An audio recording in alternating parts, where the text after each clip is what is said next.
नमस्कार दोस्तों, आइए जानते हैं आज मध्य प्रदेश की बड़ी खबरें। आज की पहली खबर है कि सस्ता हुआ एलपीजी सिलेंडर। आज केंद्रीय वित्त मंत्री निर्मला सीतारमण अपने कार्यकाल का 8वां केंद्रीय बजट 2025 से 26 लोकसभा में पेश कर रही हैं। इस यूनियन बजट से पहले ही राहत भरी खबर सामने आई है। एलपीजी सिलेंडर की कीमत, एलपीजी सिलेंडर प्राइस में गिरावट आई है। 19 किलोग्राम वाले कॉमर्शियल गैस सिलेंडर में 7 रुपए घट गए हैं। हालांकि घरेलू गैस सिलेंडर के दाम में कोई बदलाव नहीं किया गया है। प्रदेश की राजधानी भोपाल में 7 रुपए और इंदौर में 6 रुपए 50 पैसे दाम कम हुए हैं।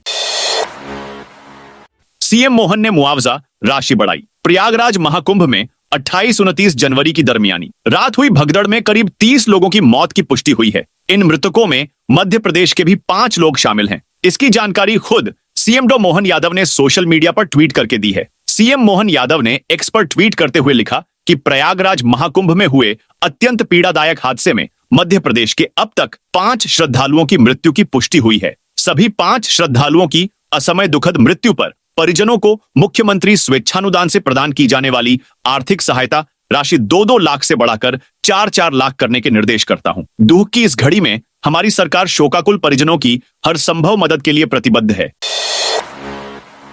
1 से 4 फरवरी तक एक्टिव रहेगा पश्चिमी विक्षोभ। मध्य प्रदेश में बीते कुछ दिन ठंड से राहत भरे रहे हैं, लेकिन अब एक बार फिर ठंड जोर पकड़ने वाली है और फरवरी महीने के पहले हफ्ते में ठंड का एक और दौर आएगा। मौसम वैज्ञानिकों की माने तो 1 फरवरी को पश्चिमी विक्षोभ एक्टिव हो रहा है, जिसके असर से प्रदेश में ठंड तो बढ़ेगी ही, साथ ही कई जिलों में बारिश होने की भी संभावना बन रही है। मौसम विभाग के मुताबिक 1 फरवरी से 4 फरवरी तक पश्चिमी विक्षोभ का असर मध्य प्रदेश में देखा जाएगा। पश्चिमी विक्षोभ के असर से ग्वालियर, चंबल और उज्जैन संभागों में बादल छाने के साथ ही हल्की बारिश होने की भी संभावना है। मौसम वैज्ञानिकों का कहना है कि अभी पश्चिमी विक्षोभ पूर्वी अफगानिस्तान और उसके आसपास के क्षेत्रों में एक्टिव है। साथ ही एक वेस्टर्न डिस्टर्बेंस राजस्थान के ऊपर एक्टिव है, जिसका असर ग्वालियर, चंबल इलाकों में दिख सकता है।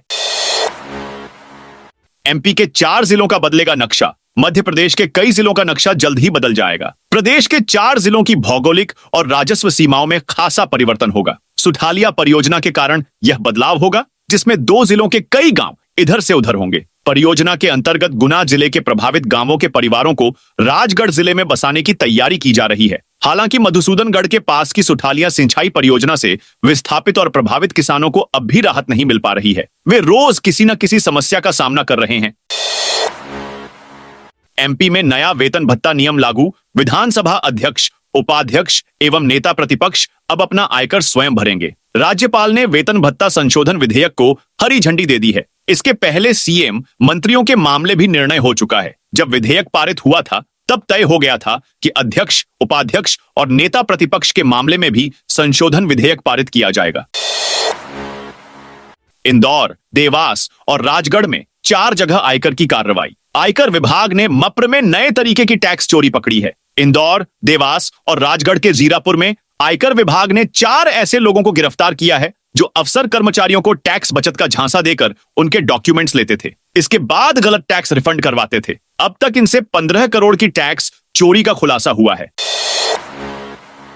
अनुमान से ज्यादा बिजली बिल आने पर अब सुधार के लिए कर सकेंगे आवेदन। इंदौर शहर के करीब 7.5 लाख बिजली बिल उपभोक्ताओं के लिए एक अच्छी खबर है कि अब वे अनुमान से ज्यादा बिजली बिल आने पर सुधार के लिए शिकायत दर्ज करा सकेंगे। इसके लिए उन्हें अपने जोन के सहायक इंजीनियर को आवेदन देना होगा। बिजली कंपनी ने अलग अलग रकम के हिसाब से बिल सुधार के अधिकार तय किए हैं। जानकारी अनुसार हर माह 3000 से ज्यादा शिकायतें अनुमान से ज्यादा बिल आने की पहुंच रही हैं। शहर में 3.5 से 4 लाख उपभोक्ता ऐसे हैं जिनका हर माह औसत बिल 1000 से 5000 रुपए तक आता है। यदि किसी उपभोक्ता को लगता है कि उनका बिल हर महीने के मुकाबले इस बार बिल अधिक आ गया है और यह बिल 5000 रुपए तक की राशि का है, तो वह अपने जोन के सहायक इंजीनियर के समक्ष आपत्ति दर्ज करा सकते हैं। सहायक इंजीनियर ही इस पर निर्णय ले सकेंगे।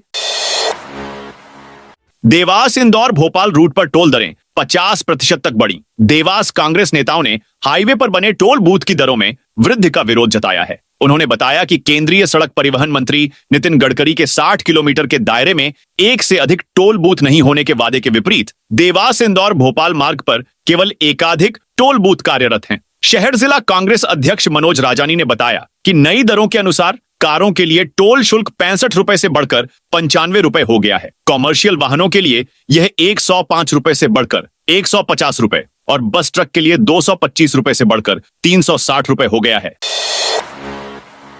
इंदौर एयरपोर्ट सुविधाओं को लेकर देश में दूसरे नंबर पर इंदौर के देवी अहिल्याबाई होलकर अंतरराष्ट्रीय एयरपोर्ट सुविधाओं के मामले में 2024 की अंतिम तिमाही में देश में दूसरे स्थान पर रहा, जबकि 2024 की पहली तिमाही में इंदौर एयरपोर्ट का प्रदर्शन निराशाजनक था और उसे देश के प्रमुख 14 एयरपोर्ट में अब तक की सबसे निचली 12वीं रैंकिंग मिली थी। अब केवल त्रिची एयरपोर्ट ही हमसे आगे है। विश्व रैंकिंग में भी सुधार करते हुए अब इंदौर 67वें से 61वें स्थान पर आ गया है। ग्वालियर में स्कूल के समय में कोई बदलाव नहीं। ग्वालियर जिले के सभी सरकारी एवं गैर सरकारी स्कूलों में केजी नर्सरी से 8वीं कक्षा तक के विद्यार्थियों के लिए स्कूलों का समय 10 फरवरी तक सुबह 10 बजे से दोपहर 3 बजे तक रहेगा। पहले 5 जनवरी को शीतलहर को ध्यान में रखकर 31 जनवरी तक के लिए स्कूलों का यह समय निर्धारित किया गया था। इस अवधि को 10 फरवरी तक बढ़ा दिया गया है। उज्जैन सिंहस्थ 2028 में वीआईपी एंट्री बैन यूपी के प्रयागराज में हुए महाकुंभ में मची भगदड़ के कई लोगों की मौत हुई और कई लोग घायल हुए हैं। ऐसा हादसा मध्य प्रदेश के उज्जैन में न हो, इसलिए पुजारी संघ ने सीएम डॉ मोहन यादव ने अखिल भारतीय पुजारी महासंघ ने पत्र लिखा है, जिसमें कई सुझाव दिए गए हैं। रामघाट पर सर्वप्रथम केवल सनातन धर्म के सर्वोच्च चारों शंकराचार्यों को ही स्नान की अनुमति दी जाना चाहिए, अन्य अखाड़ों को नहीं। सभी वीआईपी वीवीआईपी को मेला क्षेत्र में प्रतिबंधित किया जाना चाहिए, जिससे आम श्रद्धालु अपनी भावना और आस्था के साथ सुरक्षित रूप से क्षिप्रा में पुण्य स्नान का लाभ ले सके। यदि सरकार उपरोक्त सुझावों को सिंहस्थ 2028 में लागू करती है तो निश्चित ही सिंहस्थ में किसी प्रकार की भगदड़ या अव्यवस्था नहीं होगी।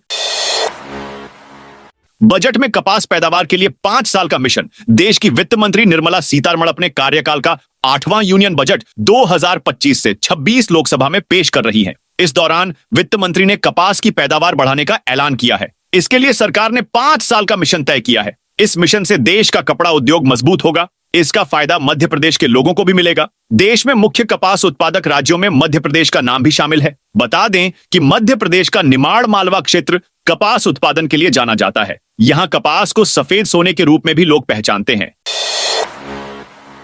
एमपी के लाखों किसानों को होगा फायदा। केंद्रीय वित्त मंत्री निर्मला सीतारमण ने आम बजट पेश कर रही हैं। बजट से किसानों को बड़ी उम्मीद थी और उन्हें उम्मीद के मुताबिक मिला भी। बजट भाषण की शुरुआत में ही किसानों को लेकर वित्त मंत्री बड़ा ऐलान करती नजर आईं। उन्होंने केंद्रीय बजट 2025 में किसानों के क्रेडिट कार्ड की लिमिट 3 लाख रुपए से बढ़ाकर 5 लाख रुपए कर दी है। क्रेडिट कार्ड की लिमिट बढ़ने से मध्य प्रदेश के करीब 65 लाख किसानों को फायदा मिलेगा। बता दें कि सरकार से लंबे समय से केसीसी लिमिट बढ़ाने की मांग की जा रही थी। सरकार ने इस मांग को बजट 2025 में पूरा कर दिया है। वंदे भारत एक्सप्रेस पर बड़ा अपडेट। मध्य प्रदेश में वंदे भारत एक्सप्रेस की बढ़ती संख्या के बीच ट्रेन के ठहराव भी बढ़ाए जा रहे हैं। इसी क्रम में नागपुर इंदौर वंदे भारत एक्सप्रेस का नर्मदापुरम में भी स्टॉपेज कर दिया गया है। यह ट्रेन अब नर्मदापुरम में भी रुकेगी। गुरुवार को सांसद दर्शन सिंह चौधरी ने नागपुर इंदौर वंदे भारत एक्सप्रेस को हरी झंडी दिखाकर रवाना किया। भाजपा प्रदेशाध्यक्ष के काफिले को ट्रक ने मारी टक्कर। भाजपा प्रदेश अध्यक्ष वीडी शर्मा के काफिले को एक बेकाबू ट्रक ने टक्कर मारी। गुरुवार की देर रात हुए हादसे में वीडी बाल बाल बचे। हादसा देवास हाईवे पर पचोर के पास हुआ। ओवरटेक करते समय ट्रक ने काफिले के एक वाहन को कट मारा। बता दें, जिस वाहन को ट्रक की टक्कर लगी उसके ठीक पीछे वाले वाहन में वीडी सवार थे। हालांकि कोई घायल नहीं हुआ, लेकिन इसकी सूचना पुलिस को दी। ममता कुलकर्णी मामले में 10 करोड़ की मानहानि का नोटिस देने की तैयारी। किन्नर अखाड़ा में विवाद थमने का नाम नहीं ले रहा। अभिनेत्री ममता कुलकर्णी को महामंडलेश्वर बनाने का विवाद अब और बढ़ा गया है। अखाड़ा संस्थापक उज्जैन के आरसी अजय दास ने ममता से महामंडलेश्वर का पद छीन लिया। वित्तीय अनियमितता में अजय दास को सिंहस्थ के बाद 2016 में अखाड़े से निकाला गया। वे कैसे कार्रवाई कर सकते हैं? वे ममता से शास्त्रार्थ कर सकते हैं। ममता 23 वर्ष से सनातन में है, साधना कर रही थी। ममता इस्लाम में चली जाती तो ये क्या बोलते? मैं 10 करोड़ के मानहानि का नोटिस दूंगा। अखाड़ा के संस्थापक महंत दुर्गा दास हैं, वे ही कार्य संभालते हैं। सौरभ की जान को खतरा। कांग्रेस ने भाजपा को घेरा। आरटीयू का पूर्व सिपाही सौरभ शर्मा 4 फरवरी तक लोकायुक्त पुलिस की रिमांड पर है। उधर सौरभ के वकील राकेश पाराशर ने उसकी जान को खतरा बताया है। मामले में लोकायुक्त ने कोर्ट के आदेश की भी अनदेखी का आरोप लगाया है। मध्य प्रदेश सरकार ने लॉन्च की एवीजीसी एक्सआर नीति। प्रदेश सरकार ने animation, visual effects, gaming, comics और एक्सटेंडेड रियलिटी एवीजीसी एक्सआर नीति 2025 लॉन्च कर दी है। इस नीति के अंतर्गत 2000 करोड़ रुपए का निवेश आकर्षित करने, 20,000 से अधिक नौकरी सृजित करने और 2029 तक 150 से अधिक स्टार्टअप को बढ़ावा देने का लक्ष्य है। ड्राइवर ने 2400 किलो के ट्रैक्टर को उठाया। मध्य प्रदेश में प्रतिभाओं की कोई कमी नहीं है। हाल ही में जबलपुर के पनागर ब्लॉक के पटेरा गांव के रहने वाले 40 साल के किसान बल्लू बाबा गोस्वामी का एक वीडियो सोशल मीडिया पर तेजी से वायरल हो रहा है। दुबले पतले दिखने वाले बल्लू अपने कंधे से भारी भरकम ट्रैक्टर उठाते नजर आ रहे हैं। जानकारी के अनुसार यह वीडियो 2 दिन पुराना है, जब बल्लू खेत में काम के दौरान यह अनोखा करतब कर रहे थे। इस बीच ग्रामीणों ने यह रिकॉर्ड कर लिया था।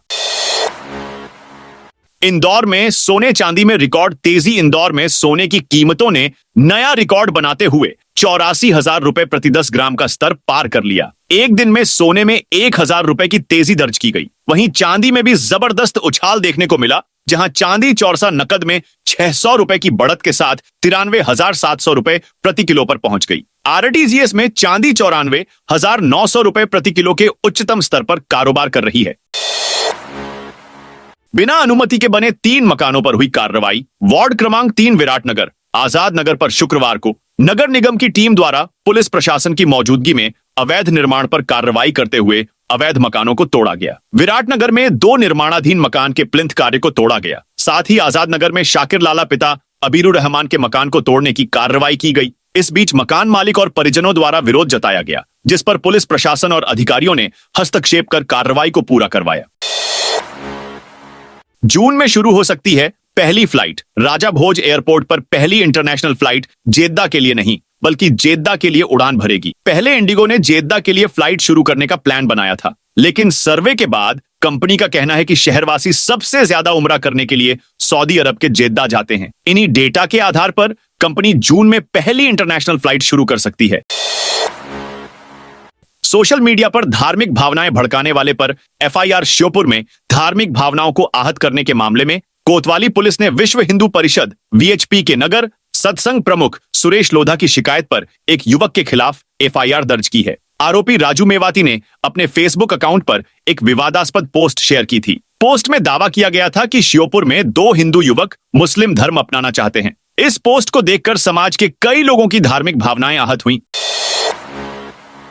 एमपी में अब कड़ाके की ठंड के आसार नहीं। मध्य प्रदेश में फरवरी महीने में अधिकांश शहरों में दिन का अधिकतम टेम्परेचर 32 डिग्री के पार पहुंच जाता है। हालांकि इस दौरान रातें ठंडी रहती हैं। कुछ शहरों में बादल छाने के साथ बारिश भी होती है। इस बार भी लगभग ऐसा ही मौसम रहने की उम्मीद है। फरवरी के पहले सप्ताह में बादल छाए रहेंगे। वहीं मौसम वैज्ञानिकों की माने तो 12 से 14 फरवरी के बीच बारिश हो सकती है। 20 फरवरी के बाद ठंड का असर और कम हो जाएगा। बजट पर पटवारी बोले, देश को लूटो बेचो की नीति। कांग्रेस के प्रदेश अध्यक्ष जीतू पटवारी ने कहा है कि पीएम नरेंद्र मोदी की कार्यशैली ऐसी है कि बीजेपी के लोग देश को लूट और बेच रहे हैं। इससे पहले भी जब जब मोदी बजट लाए हैं, देश निराश ही हुआ है। भ्रष्टाचार अद्भुत और अकल्पनीय हो गया है। लूटो और बेचो देश को वाली नीति पर काम हो रहा है। बीएसएफ आरक्षक भर्ती में बड़ा फर्जीवाड़ा। बॉर्डर सिक्योरिटी फोर्स बीएसएफ की जीडी आरक्षक भर्ती प्रक्रिया में फर्जीवाड़े का सनसनीखेज मामला सामने आया है। फिल्म मुन्ना भाई एमबीबीएस की तर्ज पर चयनित अभ्यर्थी की जगह लिखित परीक्षा किसी और ने दी थी। जब चयनित अभ्यर्थी की ज्वाइनिंग देने पहुंचा तो दस्तावेजों और बायोमेट्रिक सत्यापन के दौरान इसका खुलासा हुआ। मामले के संज्ञान में आते ही बीएसएफ अधिकारियों ने पुलिस में एफआईआर दर्ज कराई। पूर्व विधायक का बेटा बना चेन स्नेचर। मध्य प्रदेश के एक पूर्व विधायक का बेटा प्यार में पड़कर इन सारी शेरो शायरियों से उलटचोर बन गया। चेन स्नेचिंग के मामले में गिरफ्तार नीमच निवासी आरोपी ने पूछताछ में खुलासा किया कि वो अपनी सैलरी में गर्लफ्रेंड के महंगे शौक पूरे नहीं कर पाता था। ऐसे में उसने महिलाओं के गले से चेन झपटना शुरू कर दिया। इश्कबाज चोर का नाम प्रद्युम्न सिंह चंद्रावत बताया जा रहा है। आरोपी नीमच जिले के अंतर्गत आने वाली मनासा विधानसभा से पूर्व विधायक और भाजपा नेता विजेंद्र सिंह चंद्रावत का बेटा है। बता दें कि हाल ही में प्रद्युम्न सिंह चंद्रावत ने गुजरात राज्य के अहमदाबाद में चेन स्नेचिंग की वारदात को अंजाम दिया था, जिसके बाद पुलिस ने केस दर्ज कर आरोपी की तलाश की और अब उसे गिरफ्तार किया है।